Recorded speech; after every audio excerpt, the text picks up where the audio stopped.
parásitos.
¿Estás diciendo que ni siquiera somos parásitos? Te propongo que lo abordemos desde la perspectiva de vuestra especie. La historia que Homo sapiens se cuenta a sí mismo lo sitúa, en el más benevolente de los casos, como un organismo comensal. Este primate toma de la naturaleza sin hacer el más mínimo esfuerzo por retribuirle, interesándose solamente en el beneficio de su especie. Probablemente Homo sapiens pensaba, hasta hace apenas unas cuantas décadas atrás, que el planeta Tierra tenía la capacidad vital para soportar su impacto ambiental, y que por tanto podía seguir siendo un organismo comensal hasta el fin de los tiempos, sin sufrir en ningún momento las consecuencias de sus actos. Probablemente los recursos aparentaban ser infinitos para mis antepasados. A eso que ustedes le llaman recursos, de esa forma tan cosificadora, es el cuerpo mismo de su gran organismo hospedador. A eso que ustedes le llaman medio ambiente, de esa forma tan impersonal, es la piel de este ser vivo que les hospeda. ¿Y a dónde vas con todo esto? Voy a lo profundo del bosque y espero que me vayas siguiendo. Sí, pero cuando hablas de este gran organismo hospedador, ¿te refieres al planeta Tierra? Me refiero a que en la actualidad, a la luz de sus últimos descubrimientos científicos, aludiendo especialmente a la teoría de Gaia, tu especie ha comprendido que el planeta Tierra no es un hábitat inerte o abiótico como pensaban. Por el contrario, habitamos un planeta vivo y esto supone un cambio de paradigmas sin precedentes. A ver si estoy comprendiendo. El planeta Tierra, entonces, no es un escenario en el cual la vida se desarrolle, sino, por el contrario, ¿el planeta Tierra es en sí vida desarrollándose? Exactamente. Y lo hace a través del ciclo de la vida y de la muerte natural, de todos los organismos que lo componen. Así también el agua, el aire o la tierra son organismos vivos, según el paradigma autopoyético, en el que lo vivo es lo que tiene la capacidad de reproducirse a sí mismo, como también lo expresaba la concepción del Futra Nehuen, de la sabiduría mapuche y de otros pueblos ancestrales. Ahora bien, Gaia, o Gea, o Ñuque Mapu, como todo organismo vivo, tiene también sus límites vitales, que determinará la naturaleza de las relaciones que con ellas se entablen. Lo que nos lleva inevitablemente a confeccionar la siguiente pregunta. ¿Homo sapiens ha sido realmente un organismo comensal en su relación con Gaia? ¡Claro! ¡Eso es!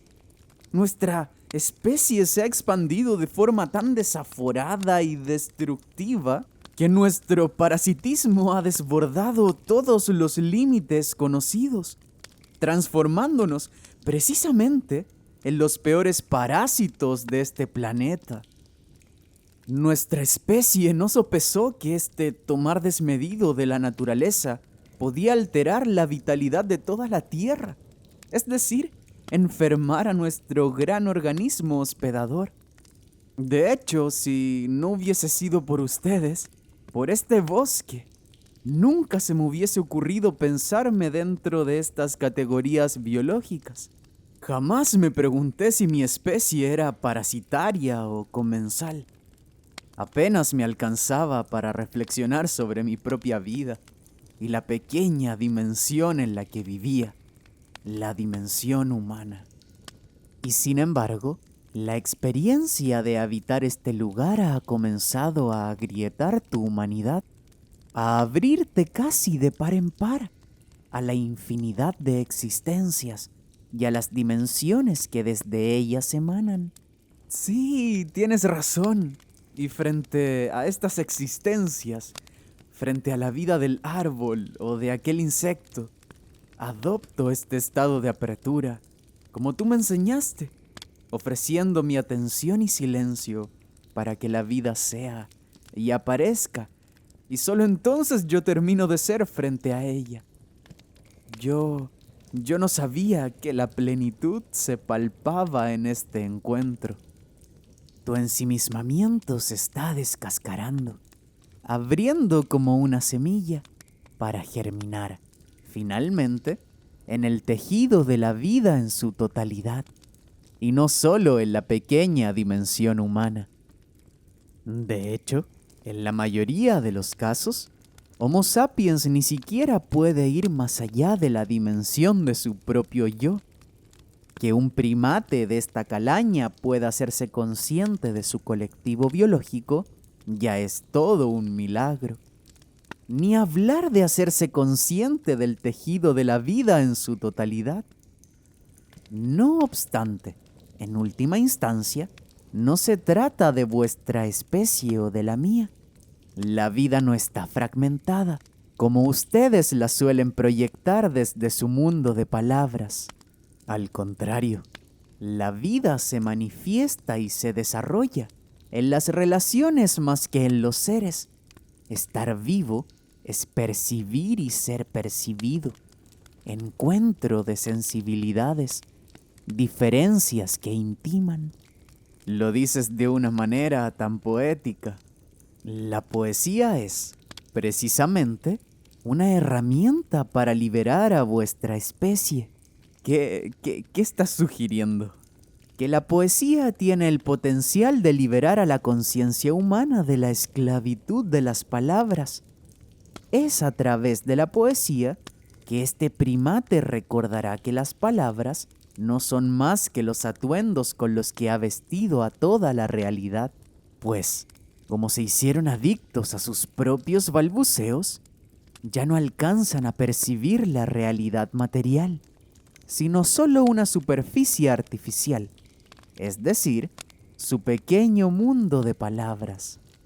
La verdad es que me hace mucho sentido lo que dices, porque claro, a nuestra especie le resulta insoportable el silencio, o el misterio, o la desnudez de los fenómenos en sí. Y claro, la poesía no pretende definir la realidad. ¿Cómo podría hacerlo si la realidad, como tú bien dices, está viva, desnuda y eternamente transmutándose a sí misma? Sería una estupidez creer que las palabras son la realidad y no un juego o magia, como sí lo es la poesía. Lo que sería una verdadera estupidez sería hacer de las palabras la estructura fundamental de la vida y construir una civilización en base a este malentendido. Pero aún no es momento de irnos por las ramas. Apenas estamos comprendiendo vuestras raíces.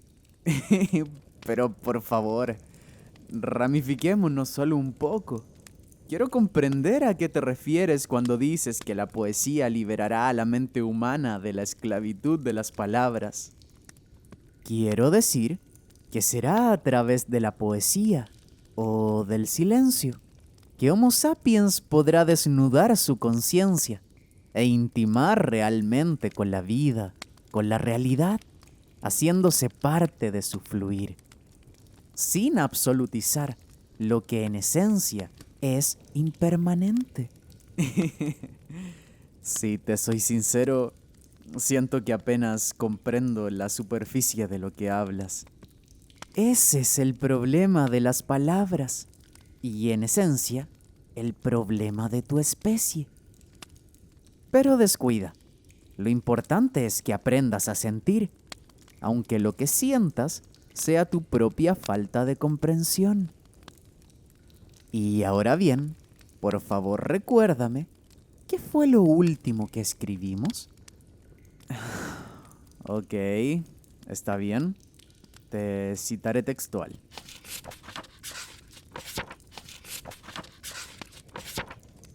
Según la misma ciencia de Homo sapiens, financiada en su mayoría por personas que fomentan el extractivismo, se avecina un desastre ecológico sin precedentes, en el que muy probablemente este primate se extinga, llevándose consigo a más de la mitad de las especies vivas conocidas, y todo esto en el presente siglo.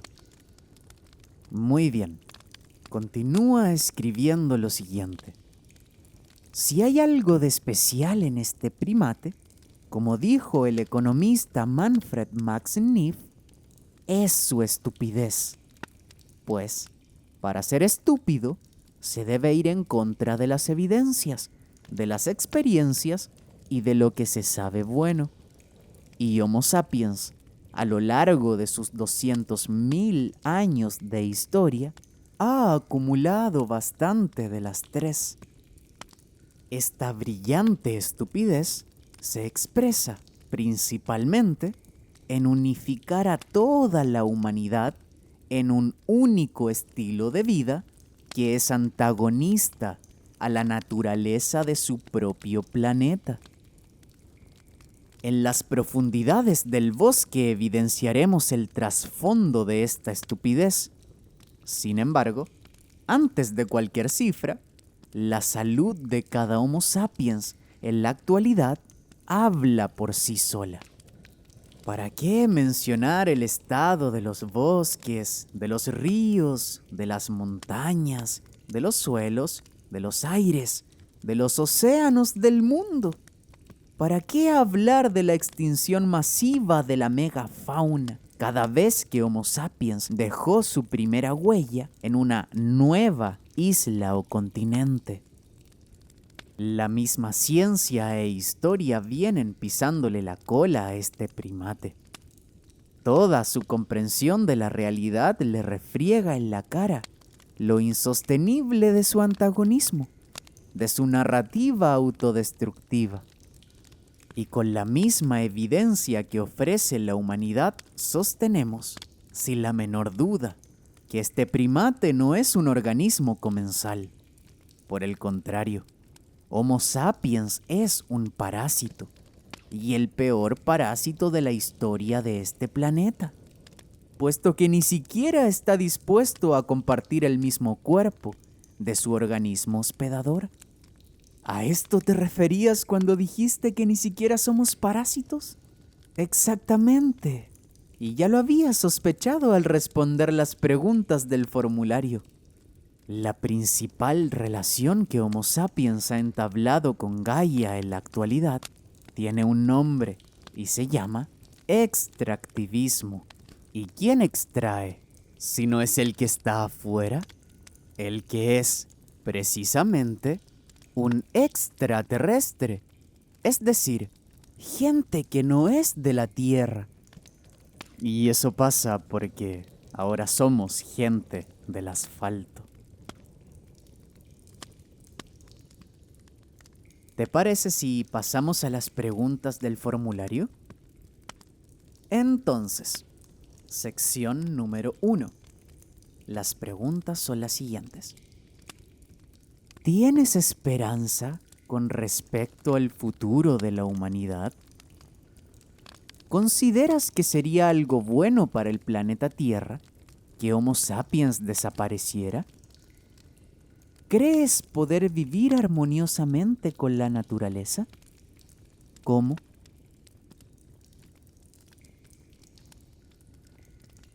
¿Es necesario preguntarlo ahora en luna nueva? Justo ahora cuando voy desaforadamente cayendo en mis propias profundidades. ¿Me preguntas sobre esperanza en luna nueva? Cuando estoy en el abismo mismo de mi propio ser.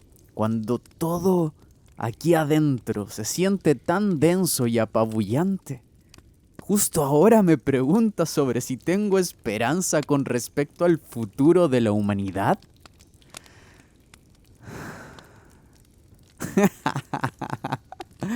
Pues respondamos esa pregunta desde estas tinieblas, desde esta noche sin luz, noche sin luna, noche de penumbra, en donde precisamente, como no se ve con más claridad lo que hay adentro.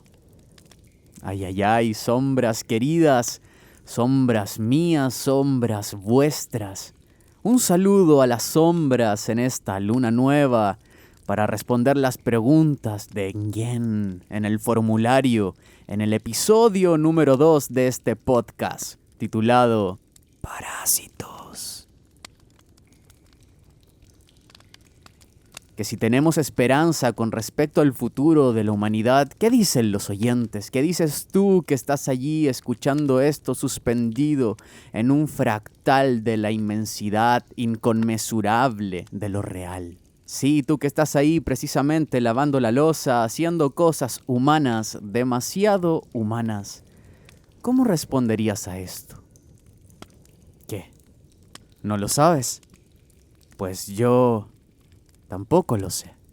La verdad es que mis respuestas quedaron a medias en el formulario anterior y, sin embargo, creo en la posibilidad que esta extraña comunidad de primates se expanda.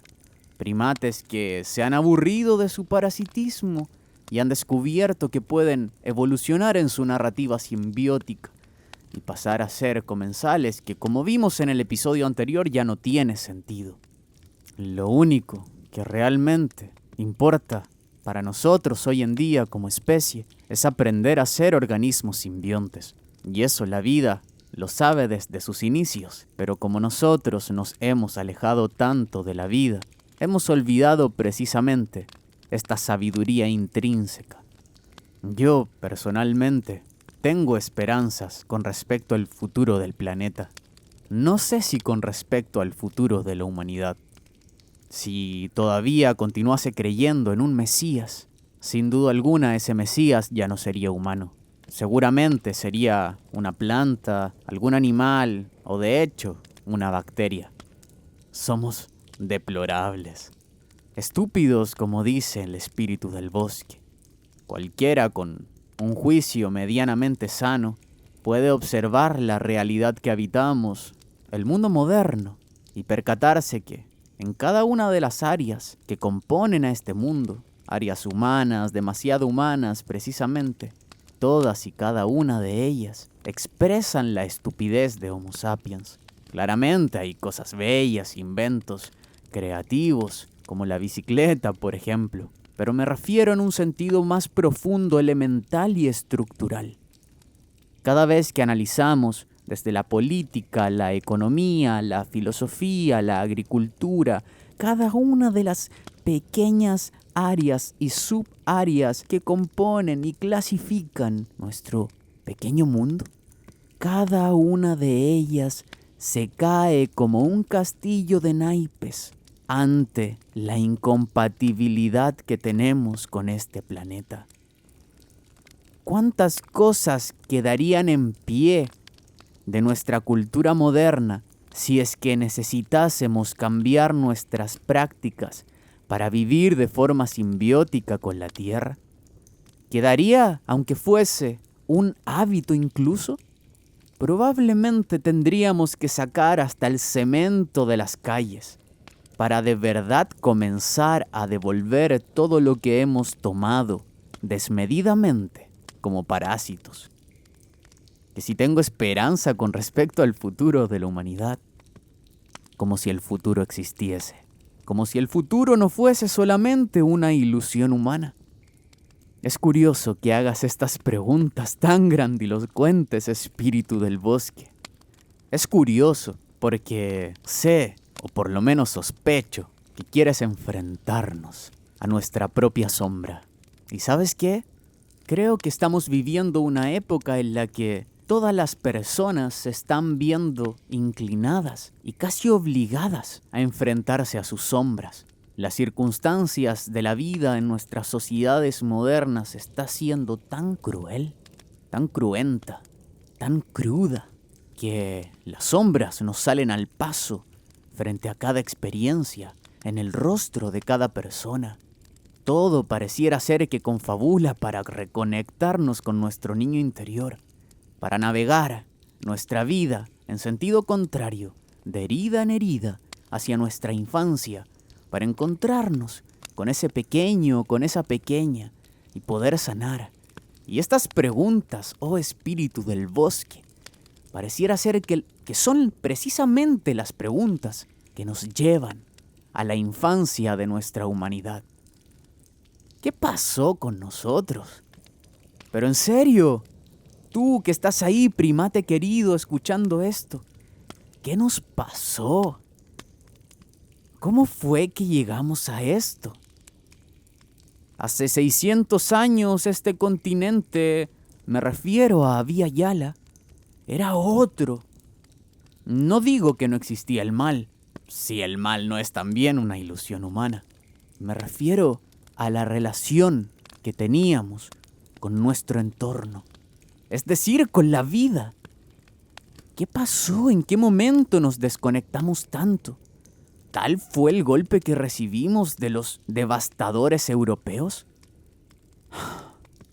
Veo a Colombia resistir al igual que Chile hace un año atrás. 2 años ya van a ser. Y conozco la historia de este continente. ¿Cuánto anhelamos que Latinoamérica recuerde su origen? Que estas preguntas sean esos puntos en el sendero que nos están llevando de regreso a nuestro origen, no para volver a ser arcaicos, como si lo arcaico no fuese una manera de menospreciar a las culturas ancestrales desde esta perspectiva eurocéntrica y moderna, pero no para volver a ser arcaicos, sino también para fusionar toda la sabiduría que hemos alcanzado en nuestra historia. ¿Y saben qué? Toda esta sabiduría realmente no es nuestra. He estado analizando cada uno de los inventos humanos. Da Vinci y sus libros son una gran fuente al respecto. He estado analizando la creación desde la rueda al internet y me doy cuenta que siempre el ser humano se ha inspirado en la naturaleza. Nuestra propia naturaleza parece sí que sufrió algún tipo de percance porque si la comunidad en el bosque se dedica a unir y cooperar, nuestra especie solo aísla y separa.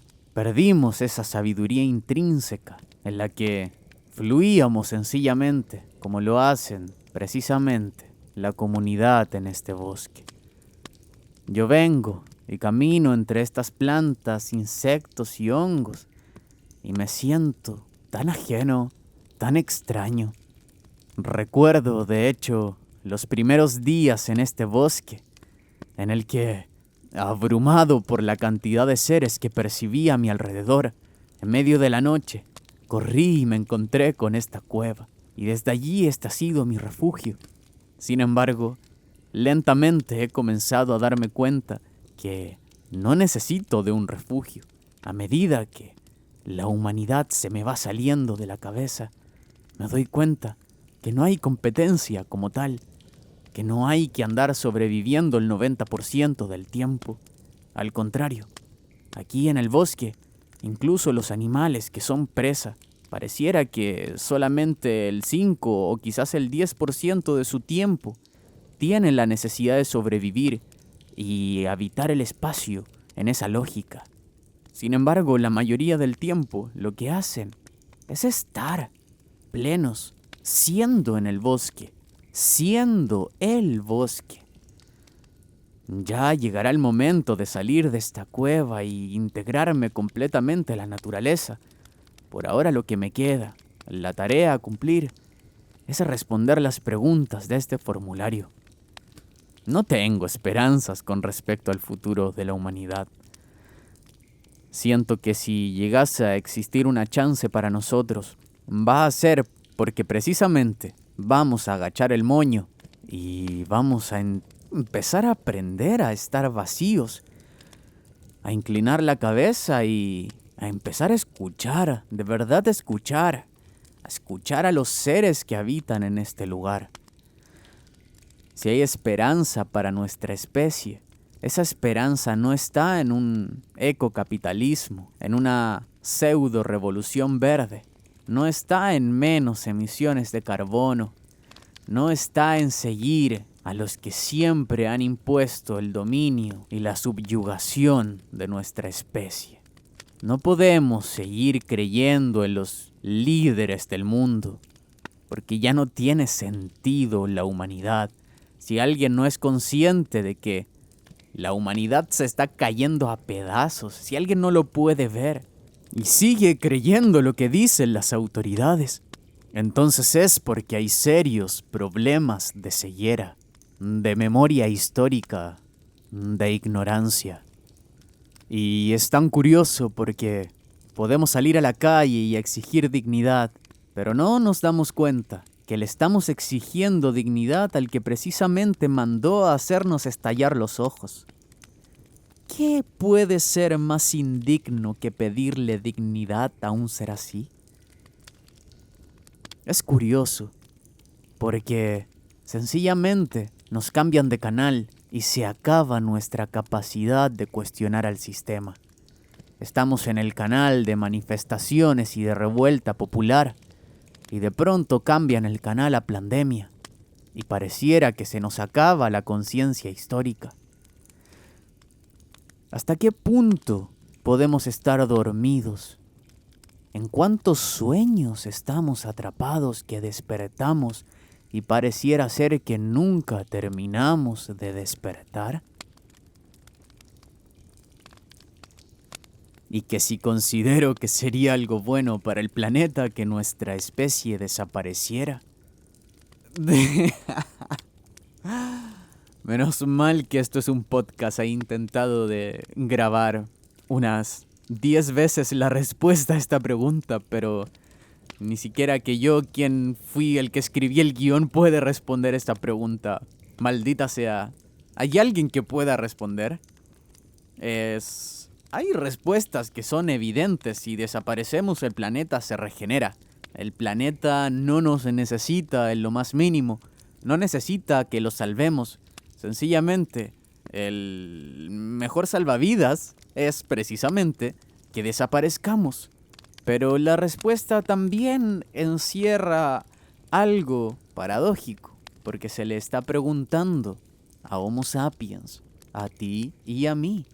Y responder que sí es bueno que desaparezcamos es responder también si estamos dispuestos a desaparecer nosotros para que eso ocurra. Es decir, ¿estamos dispuestos a que nuestra subjetividad salga del mapa? Conozco muchos amigos y amigas que responden que sí. La verdad, yo no tendría problema en desaparecer también, hasta antes de ser papá. Que mi ser se haya extendido hacia otro ser humano, un pequeño niño. Formar esta relación de padre e hijo, de compañeros de vida, de experiencias, de maestro y aprendiz, de aprendiz y maestro. Ya no puedo sencillamente desaparecer. Y no es que no crea que él no pueda sobrevivir. Con 4 años yo creo que ya podría. Sin embargo, hay algo que me ha unido a la vida de manera especial a través de la paternidad. Y es darme cuenta que soy parte del proceso y del ciclo de la vida. Soy parte y me veo reflejado en mi propio hijo. Me veo reflejado no tan solo como una imagen física, que es lo evidente, sino también como el reflejo del propio niño que fui, sino también, además, la manera en la que me criaron. Ay, no sé No sé si sea algo del todo bello que desaparezcamos. Quizás algo se pierde, algo único, algo especial. Cierta magia desaparecería de este planeta si nuestra especie desaparece. Y me refiero justamente a que esta magia está, antes que en cualquier otro ser humano, en las niñas y en los niños. La infancia es realmente donde tenemos que mirar, donde está nuestra esencia.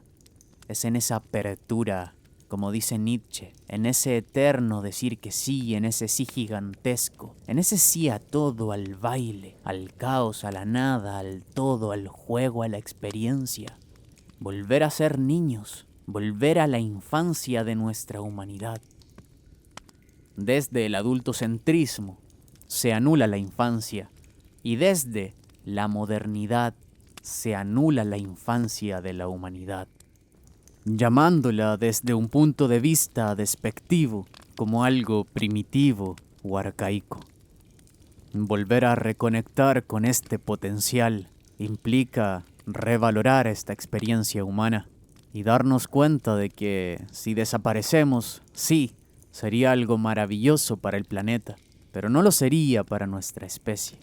Menos aún para quienes estamos recién comenzando a darnos cuenta de esta belleza que somos, que nos habita por el mismo hecho de ser naturaleza.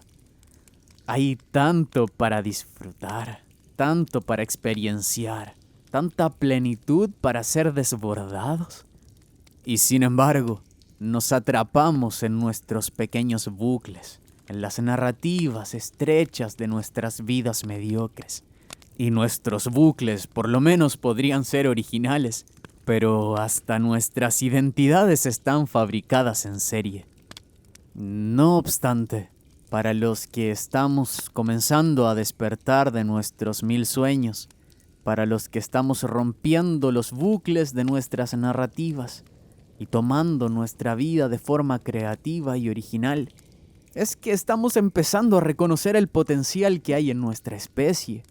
Y frente a esta pregunta de que si sería bueno para el planeta que nuestra especie desapareciera, por supuesto que sería bueno, ¿quién podría negarlo? Pero ¿sería bueno para nosotros que así fuese? ¿Realmente nos despreciamos hasta ese punto? ¡Wow! A mí me cuesta desear desaparecer. Y no porque le tema la muerte, al contrario, sino porque soy papá. Y tener un chaval de 4 años, además de implicar tener un maestro, significa despertar al animal, significa despertar el corazón, significa enfrentarte al máximo potencial de tu especie, siendo solo una ínfima parte de ese potencial.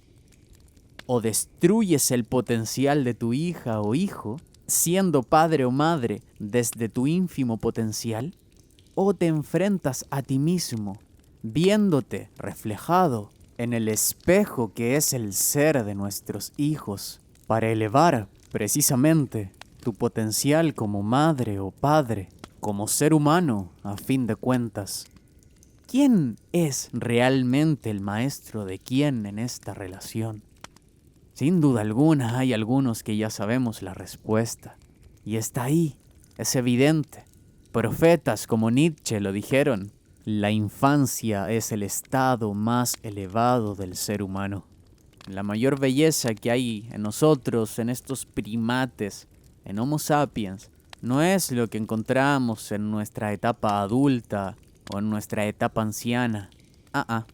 Está en nuestra infancia. Está en la infancia de nuestra humanidad. ¿Qué edad tenemos como especie? Yo no soy el de las preguntas, lo siento. ¿Cuál era la tercera pregunta? Sí. ¿Crees poder vivir armoniosamente con la naturaleza? A veces he pensado que la naturaleza y yo somos incompatibles. No por mi propia subjetividad en particular, sino por mi condición humana. Ahora me he estado dando cuenta que también soy naturaleza y que mi impacto en el ambiente, que mis huellas en este bosque, tanto reales como metafóricas, no son un impacto artificial. Por el hecho de ser humano, no soy artificial. Al contrario, soy naturaleza. Y darme cuenta de esto ha implicado replantear por completo todos los paradigmas con los que me pensaba a mí mismo y a mi especie. Siento que esta pregunta apunta a la relación que tenemos con la naturaleza, específicamente a la manera en la que nos afectamos mutuamente, seamos conscientes o inconscientes de esta relación. Pero basta de tanto balbuceo. Me niego a seguir respondiendo esta última pregunta. Creo que sería mucho más interesante y divertido que llevásemos esta pregunta a la comunidad, a ustedes, a ti, y hacemos que otros primates se enfrenten a estos cuestionamientos tan necesarios de hacerse hoy en día. Preguntas que no redundan en nuestra propia humanidad, sino en nuestra relación con el planeta Tierra. Una filosofía de la vida, si se quiere. No voy a responder esta pregunta, aunque se me ocurren muchas respuestas y muy bellas y muy entretenidas. Sin embargo, más entretenido sería dialogar. Así que está hecho. Vamos a llevar esta última pregunta a la comunidad y vamos a ver qué sucede. ¿Qué dicen otras subjetividades humanas? ¿Qué opinan otros corazones y otras mentes? ¿Qué dices tú que estás escuchando esto? ¿Crees poder vivir armoniosamente con la naturaleza? ¿Y cómo?